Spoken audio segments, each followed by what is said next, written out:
রাসূল বলতেছে তিনি ওই সময় নবী যখন আদম দেহ এবং রূহের মাঝামাঝি। কুনতু নাবিয়্যা ওয়া আদামু বাইনার রূহি ওয়াল জাসাদ। I was a prophet when Adam was mixture of water and mud. Adam পানি এবং মাটির মধ্যে, তাও কাদা মাটির মধ্যে, তখন আমার নবী। তাইলে এখন আপনারা আমরা কি রাসূলের পবিত্র জবান মোবারকের হাদিস শরীফটাকে বিশ্বাস করব নাকি এখনকার শাইখকে বিশ্বাস করব? ওমা কথা বলে না কেন? রাসূলের হাদিসকে বিশ্বাস করব। আখিরি জামানা, শেষ জামানা চলে এসেছে। দর্শকদেরকে বলবো আপনারা সাবধান থাকবেন, ব্যক্তির পিছনে দৌড়ানোর কোনো প্রয়োজন নেই। হ্যাঁ, তবে ব্যক্তির পিছনে দৌড়াবেন কোন ব্যক্তি?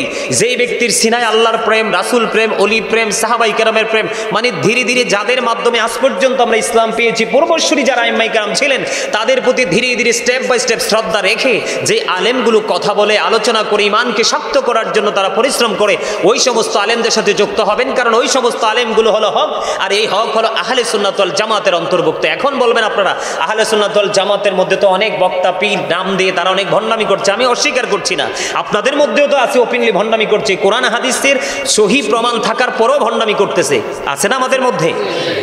তো একজন বা দুইজন পার্সনের জন্য তো গোটা টিম তো কলঙ্কিত হতে পারে না, পারে? একজন বা দুইজনের জন্য গোটা টিমটা কি কলঙ্কিত হতে পারে? কখনোই কলঙ্কিত হতে পারে না। সবাইকে বলছি আমার কথাগুলো একটু মন দিয়ে শুনুন। আল্লাহ রাসূল বলেছেন তিনি মানে মায়ের রেহেমে আসার আগে থেকেই তিনি নবী। সুবহানাল্লাহ বলে না? আরে সবাই চুপ থাকলে কিভাবে হইব? কি তিনি মায়ের রেহেমে আসার আগে তিনি নবী। এখানে একটা হাদিস, এটা তিরমিজি শরীফের মধ্যে আসছে। আরেকটা হাদিস আছে তাফসিরে রুহুল বায়ানে, একাধিক বয়ান আমি এই দলিলটা দিয়েছি, প্রমাণ দিয়েছি।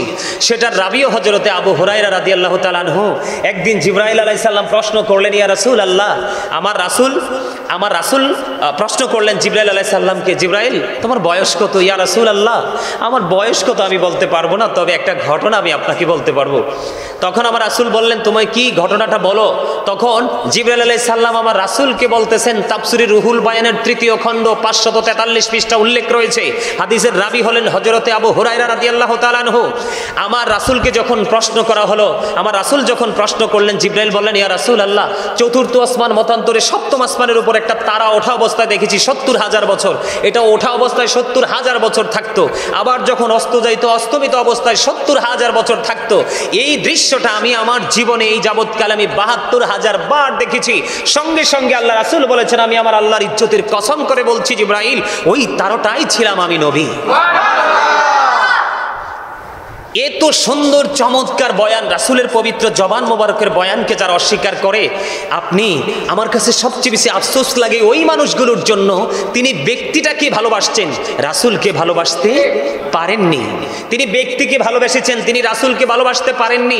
ওই ব্যক্তি এত বড় একটা অন্যায় করেছে। কারণ হলো অন্তর দ্বারা, সাপোর্টের দ্বারা, হ্যাঁ, জবান দ্বারা, কোনো কিছু দ্বারা যদি কোনো অংশে রাসূলের ইজ্জতকে ছোট করা হয়, তাহলে এটা কুফরি হয়ে যায়। যেই ব্যক্তি কুফরি করে সে কখনোই তার ঈমান থাকতে পারে, তার ঈমান চলে যায়।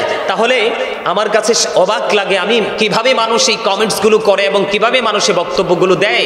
এত সুস্পষ্ট দলিল থাকার পরে রাসূল বলেছেন, রাসূল আরো বলেছেন, জাবের রাদিয়াল্লাহু তাআলা আনহুর প্রশ্নের জবাবে রাসূল বলেছেন যে আমি ওই সময় নবী। তিনি কোন সময় নবী? তখন যখন কোনো কিছুই ছিল না। আল্লাহ রাব্বুল আলামিন আল্লাহর হাবিবের নূর মোবারককে সৃষ্টি করেছেন। আউয়ালু মা খালাকাল্লাহু নূরি। জোরে জোরে কয় না সুবহানাল্লাহ? আর জোরে সুবহানাল্লাহ। রাসূল এটাও বলেছেন, আনা নূরুম মিন নূরিল্লাহি ওয়া কুল্লু শাইইন মিন নূরি। রাসূল বলেছেন, I am from the light of Allah and everything has been created from my light. আমি আল্লাহর নূর থেকে, আর সৃষ্টির প্রত্যেকটা বস্তু আমি নবীর নূর থেকে। অস্বীকার করার কোনো সুযোগ আছে? যে অস্বীকার করবে তার ঈমান থাকবে। আমি আপনাদেরকে সাবধান করে দিচ্ছি, দেশ এবং প্রবাস থেকে আমাকে গালি দেন, আমার কোনো আপত্তি নেই। কারণ আমি কে? আমি আপনার কবরে যাব না, কিন্তু আপনার কবরে রাসূলের সাথে দিদার হবে। হাসরে আপনার সুপারিশ রাসূল করবে। তো এই জন্য আমি সবাইকে বিনীতভাবে আজকে এই বিষয়টা নিয়ে আলোচনা আমি করতে চাই, আরও একটু আলোচনা করতে চাই। আমি পরে যাব যে এই রাসূলের বিরুদ্ধে, রাসূলকে ছোট করে খাটো করে কথা বললে যে কি অবস্থা হতে পারে, আল্লাহ কোরআনে কি বলেছেন সেই দলিল আমি পরে দিব। তার আগে আমি বলতে চাই, আল্লাহ রাসূল নিজেই বলেছেন তিনি ওই সময় নবী যখন আদমের অস্তিত্ব ছিল না। তখন এটা অস্বীকার করবে কারা? যারা বেঈমান, যারা মুনাফিক, যারা রাসূলের দুশমন, তারাই করবে। কারা করবে? কোনো সুস্থ মানুষ এটাকে বিশ্বাস করবে না। বেঈমান কাফেরেরা কোরআনের কখনো কোরআনের প্রেমে পেরে, কখনো রাসূলের প্রেমে পড়ে কিন্তু বেঈমান কাফিরেরা মুশরিকেরা তারা মুসলমান হচ্ছে। আর দুঃখজনক হলেও সত্য, আমরা মুসলমান নাম দেওয়ার পরেও রাসূলের সাথে বেয়াদবি করতে করতে কিন্তু আমরা ঈমান হারা হয়ে যাচ্ছি। কেরা হয়ে যাচ্ছি? কারণ রাসূলকে ভালোবাসা ফরজ, রাসূলকে মূল্যায়ন করা ফরজ, রাসূলকে মর্যাদা দিতে কি শুধু আমি গাজী সুলাইমান বলেছি, আহলে সুন্নাত ওয়াল জামাতের অন্যান্য আলেমরা বলেছে। আল্লাহ বলেছেন ইন্না আরসালনাকা শাহিদাও ওয়া মুবাশশিরাও ওয়া নাযীরাল লিতুমিনু বিল্লাহি ওয়া রাসূলিহি ওয়া তুআজ্জিরুহু ওয়া তুওয়াক্কিরুহু। আসেনি হাফেজ সাহেব? কথা বলে না, আসেনি হাফেজ সাহেব? আব্দুল্লাহ বলো, আসেনি? সূরা ফাত, কিন্তু সূরা ফাতে আল্লাহ রাব্বুল আলামিন বলেছেন আল্লাহর হাবিবকে পাঠিয়েছেন কি হিসাবে? সাক্ষী হিসাবে, সুসংবাদদাতা হিসাবে, ভয় প্রদর্শক হিসাবে, লিতুমিনু বিল্লাহি ওয়া রাসূলিহি, যাতে তোমরা আল্লাহ এবং আল্লাহর রাসূলের প্রতি কি আনতে পারো? ঈমান আনো। ওয়া তুআজ্জিরুহু ওয়া তুওয়াক্কিরুহু, তোমরা তাকে কি করো? আল্লাহর হাবিবকে সাহায্য করো এবং সম্মান করো। বলেছে কে? আল্লাহ। এখন আপনাদের কাছে আমার প্রশ্ন, যে ব্যক্তি রাসূলের 40 বছরকে কি নবী ছিলেন না তিনি, মানে তার এত বড় স্পর্ধা, এত বড় দুঃসাহস হলো কি করে?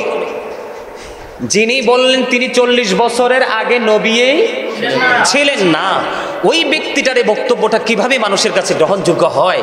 কারণ তারা গ্রহণযোগ্য হওয়ার মতো সে পরিবেশটা তৈরি করেছে, তারা তাদের স্বার্থ সুবিধার জন্য, অন্য কিছুই নয়। তবে এই সুবিধাটা পৃথিবীতে একটু অর্জন করা যাবে, কিন্তু পরকালে অর্জন করা যাবে না। যাবে? ওপারে কি অর্জন করা যাবে? ওপারে অর্জন করা যাবে না। তাহলে এখান থেকে কি করতে হবে? রাসূলকে ভালোবাসা ফরজ, আর রাসূলকে কষ্ট দেওয়া কি কুফরি। রাসূলকে যারা কষ্ট দেয়, আচ্ছা রাসূলের পুরো 40 বছরকে কি করলো? অস্বীকার করলো ওই শায়েখ। এখন রাসূল কি কষ্ট পায় নাই? রাসূল কষ্ট পাইলে কি আল্লাহ খুশি হয়? কথা বলে না। আমি সেই এগেনিস্ট পার্টি যারা, এগেনিস্ট যারা, তাদের সম্পর্কে কথা আমি আরেকটু পরে বলবো। আমি আরো কিছু কথা বলতে চাই এই বিষয়টা নিয়ে। এখানে ওই যে শায়েখ, তিনি অত্যন্ত মুরব্বী, আমার চাইতে অনেক বয়স। আমার ওনার বিরুদ্ধে কথা যে বলি আমার কাছে খারাপ লাগে, কিন্তু আজকে বলতে বাধ্য, কারণ মানুষের ঈমানকে বাঁচাতে হবে। তার কারণ হলো তারা রাসূল বিদ্বেষী। এই শায়েকের পক্ষে যে লোকগুলো আছে, শায়েকের পক্ষে যেই কথিত আলেমগুলো আছে, মৌলবীগুলো আছে, ওরা ওই গিয়াসউদ্দিন আত-তাহিরি সাহেবের অতীতের সব রেকর্ড তুলে ধরেছে। কি করেছে? সব রেকর্ড তুলে ধরেছে। আরে ভাই, আমি মেনে নিলাম উনি ভণ্ডামি করেছে। কি করেছে? উনি ভণ্ডামি করেছেন, আমি মেনে নিলাম তোমাদের বক্তব্য, আমি অস্বীকার করছি না। যেমন তিনি কথাবার্তা ঠিক করে বলেনি, তেমন তোমরা কিন্তু ওনাকে দিয়ে ট্রল করতেও কিন্তু দ্বিধা করনি। তুমি গিয়াসউদ্দিন তাহিরি সাহেব তিনি কে, ওই পার্সনটাকে দেখার কোনো দরকার নেই, ওই পার্সনটাকে দেখার কোনো কি নাই, প্রয়োজন নেই। প্রয়োজন হচ্ছে তোমার ওনার জবান থেকে যে বিষয়টা বের হয়েছে, যে চ্যালেঞ্জটা ছুড়ে দিয়েছে, এটা কতটুকু কোরআন হাদিস থেকে যৌক্তিক। কথা ঠিক কেন ঠিক?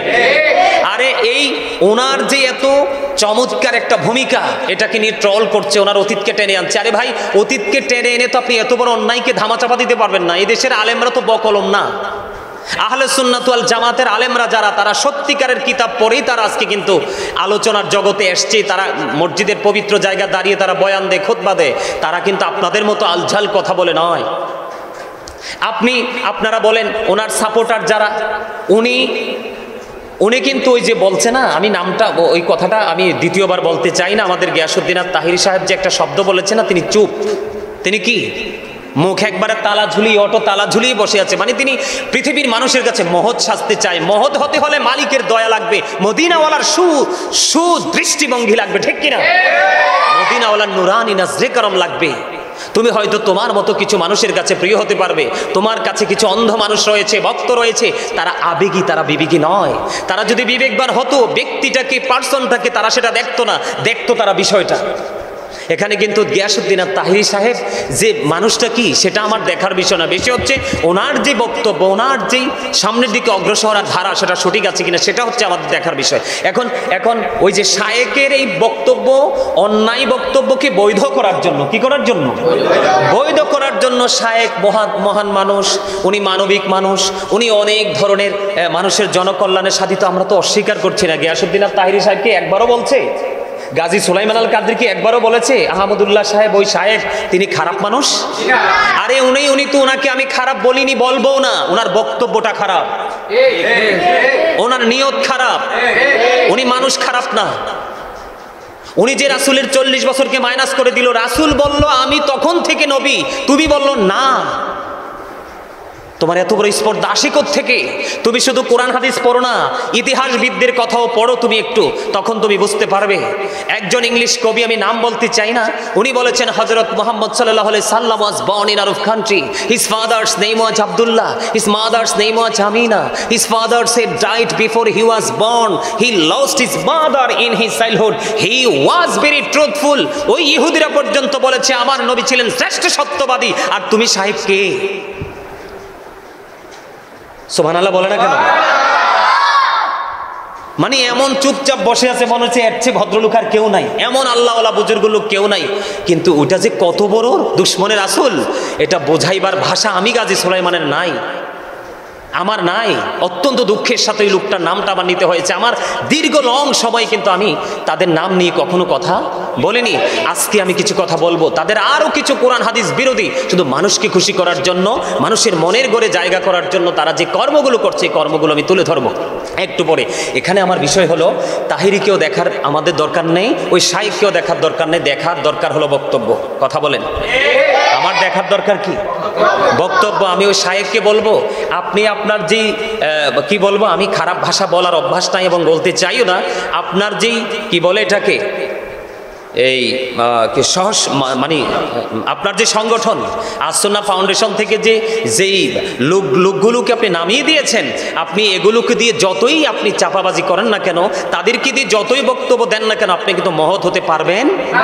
এই দেশে কিন্তু মানুষ এখন কিন্তু যুবকরা পর্যন্ত বিবেকবান, ওরা সব মানতে রাজি, রাসূল বিদ্বেষ মানতে রাজি। ওরা নামাজ পড়ে না, কিন্তু তারপরও রাসূলের কোনো কিছু সহ্য করে না। রাসূল বলতেছে আমি সই থেকে নবী, আদমের অস্তিত্ব ছিল না, আপনি বলতেছেন এটাকে বৈধ করার জন্যই তো বললাম। আচ্ছা, এই যে তাদের মতো তারা নাকি অনেক বড় বড় শাহেখ, আমার কাছে আসলে এই কথাগুলো বলতে আমার লজ্জা লাগছে, তারপরে বলছি। এই কিছুদিন আগে তিনি এক জায়গা থেকে মানে একটা বদ্ধ কোঠা থেকে তিনি বের হয়ে আইসা, আমি গতকালকে একটা ভিডিও দেখলাম, দেখে বলতেছে যে আমাদের শায়েকের কথা বলার পিছনে এত দলিল যা আমাদের 14 গোষ্ঠীও দিতে পারবে না। কই, তোমার শায়েক তো এখনো পর্যন্ত একটা দলিল দিতে পারেনি যে রাসূল 40 বছর আগে নবী ছিলেন না, 40 বছর পরে তিনি নবুয়ত পেয়েছেন। কথা বলে না কেন? একটা দলিল কি দিছে? ওই বক্তাই কিন্তু, আমি কিন্তু মুখ খুলিনি, আমি কারো সমালোচনা করার অভ্যাস আমার নেই, আমি আমার গতিতে চলি, আমি মানুষের কাছে হেদায়াত দিন পৌঁছে দেওয়ার চেষ্টা করি। আজকে আমি নামটা বলতে বাধ্য, কারণ আমার দেয়ালে পিঠ থেকে গেছে, আর সহ্য হচ্ছে না, শুইলে বইলে চোখে ঘুম আসে না যে কি শুরু হচ্ছে। গিয়াসউদ্দিন আত-তাহিরি সাহেবের পড়াশোনা নিয়ে সার্টিফিকেট নিয়ে ওই বক্তা কথা বলেছিল, যদি কামেলের সার্টিফিকেট দেখাতে পারে তাহলে সেই বক্তা নাকি মাঠে ওয়াজ করবে না। গিয়াসউদ্দিন আত-তাহিরি সাহেব বাপকা বেটা, সাথেই কি করেছে, তিনি ওনার সার্টিফিকেটগুলো আপনার অনলাইনে সাবমিট করে দিয়েছে। তোমার মুখটা কোথায় গেল? তুমি তো কথা দিয়ে কথা রাখুনি। তোমরা হচ্ছে সেই ধরনের আলেম, তোমরা হচ্ছে সেই ধরনের মৌলবী, তোমরা মাঠে নেমেছো পৃথিবীর অর্থ কুড়ানোর জন্য, আর সাধারণ মানুষের মন কিভাবে জয় করা যাবে সেই রাস্তা খুঁজে খুঁজে অর্থের পাহাড় গড়ার জন্য। আবার মানে কি বলবো, এই যে এত বড় একটা ইমান হরণকারী বক্তব্য দেওয়ার পরে ওনার যে সফর সঙ্গীরা, ওনার যে সহচর যারা আছে, ওরা এটাকে বৈধ করার জন্য বিভিন্ন ধরনের তাল বাহানা করতেছে। উনি মানবিক মানুষ, উনি দানবীর মানুষ, অনেক খেদমত হচ্ছে। আমরা করি না খেদমত? কই, আমাদের পিছনে পিছনে তো আমরা ক্যামেরা নিয়ে দৌড়াই না। এই আমি কি মানবিক কাজ, আমি গাজী সুলাইমান কি করি না? অসংখ্য মানুষকে, অসংখ্য পরিবারকে আমি পানি খাওয়ার জন্য আমি অদম গুনাহগার টিউবওয়েল বসিয়ে দিয়েছি। এটা কি উত্তম মানবিক কাজ হতে পারে না? কথা বলে না, কাজ হতে পারে না? হ্যাঁ, আরো অসংখ্য কাজ, এগুলো মানুষের কাছে প্রকাশ করতে চাই না। আজকে বললাম যে তোমরা যতই মানবিকতার গল্প শোনাও কেন, আল্লাহ রাব্বুল আলামিন যাদেরকে ঈমান দিয়েছে, যাদেরকে বিবেক দিয়েছে, বিবেক নামক নূর দিয়েছে, তোমরা কিন্তু তাদের ছবল থেকে বাঁচতে পারবা না। এত বড় অন্যায় করেছো যেটা অন্য মানুষ বিশ্বাস করবে, তাদের ঈমান পর্যন্ত চলে যাবে। কি হবে? তাদের ঈমান চলে যাবে। এই জন্য আজকে আমার বক্তব্য হচ্ছে সাধারণ মানুষের ঈমান বাঁচানোর লড়াই এবং তাদেরকে বয়কট করার লড়াই। কারণ তাদের বক্তব্য বিশ্বাস করা যাবে না, তাদের বক্তব্য শোনা যাবে না। তাদের প্রত্যেকটা বক্তব্য কোরআন হাদিস বিরোধী। কি বিরোধী? কোরআন হাদিস বিরোধী। আমি যদি বলি কেমন কোরআন হাদিস বিরোধী, উনি কিছুদিন আগে একটা বয়ান দিয়েছে মদের। কিসের? মদ খেয়ে নাকি যদি মাতাল না হয় নামাজ পড়তে পারবে। এই তথাকথিত শায়েখ বেশি বুজুর্গ নাকি ইমাম আজম আবু হানিফা রহমতুল্লাহ বুজুর্গ? ইমাম আজম আবু হানিফা রহমতুল্লাহি আলাই বলেছেন, তোমরা যদি কাউকে মদ পান করতে দেখো তোমরা তাকে 80টা দৌড়া মারো। নাউজুবিল্লাহ বলে না? এই তথাকথিত শায়েখ বড় নাকি আমাদের চতুর্থ খলিফা হযরতে আলী রাদিয়াল্লাহু তাআলা আনহু বড়? আলী রাদিয়াল্লাহু তাআলা আনহু যা সাহাবাই কেরামদের এত মর্যাদা, এত পাওয়ার, এত সম্মান, গাউসে পাক থেকে ধরে পৃথিবীতে যত আল্লাহর ওলি পয়দা হবে প্রত্যেকটা আল্লাহর ওলিকে যদি একটা পাল্লায় তুলে দেওয়া হয়, আর সাহাবাই কেরামরা যে ঘোড়া ইউজ করেছে ঘোড়ার খুরার নিচের 3 আঙ্গুলের 1 চিমটি মাটি যদি একটা পাল্লায় তুলে দেওয়া হয়, সাহাবীদের ঘোড়ার খুরার নিচের 3 আঙ্গুলের 1 চিমটি মাটির ওজন ভারী হয়ে যাবে। সুবহানাল্লাহ। সেই হযরতে আলী রাদিয়াল্লাহু তাআলা আনহু তিনি বলেছেন, হযরত আলী রাদিয়াল্লাহু তাআলা আনহু তিনি বলেছেন, কোন দরিয়ার মধ্যে যদি একটা ফোঁটা মদ পড়ে, এই দরিয়ার পানি শুকানোর পরে যদি মিনারা তৈরি করা হয়, আমি সেই মিনারায় দাঁড়িয়ে আজান দিব না। এই দরিয়ার পানি শুকিয়ে যাওয়ার পরে যদি সবুজ ঘাস জন্ম হয়, এই ঘাসগুলো আমি কোনোদিন আমার পশুকে খাওয়াবো না। মদটা এতটা নিকৃষ্ট। এদিক দিয়ে আল্লাহ কোরআনে কি বলেছেন? ইন্নামাল খামরু ওয়াল মাইসিরু ওয়াল আনসাবু ওয়াল আজলামু রিজসুম মিন আমালিশ শয়তান। মদ, জুয়া, মূর্তি, ভাগ্য গণনা এগুলো ঘৃণ্য বস্তু, শয়তানের কাজ। এখন শয়তান কি ইমানদারদের বন্ধু না শত্রু? শয়তান is the eternal enemy of the believers. আল্লাহ রাব্বুল আলামিন বলেছেন শয়তান মানুষের প্রকাশ্য দুশমন। তাহলে আমরা কি শত্রুকে ফলো করব?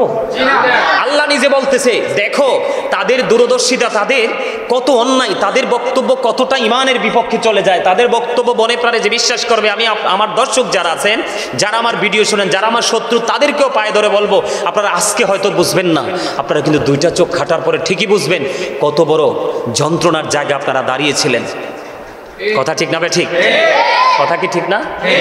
এই যে তিনি মদকে বৈধ করতে চেয়েছেন, নামাজের মতো এত বড় পবিত্র, আল্লাহ রাব্বুল আলামিন বলছে না মদ কি নেশা জাতীয় জিনিস না?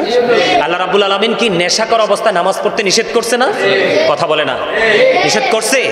তাহলে তোমার মতো শায়েখ মদ খার, এতে কি হয়েছে জানো? তোমরা তো বোঝো না, আমরা এগুলো অবজারভেশন করি।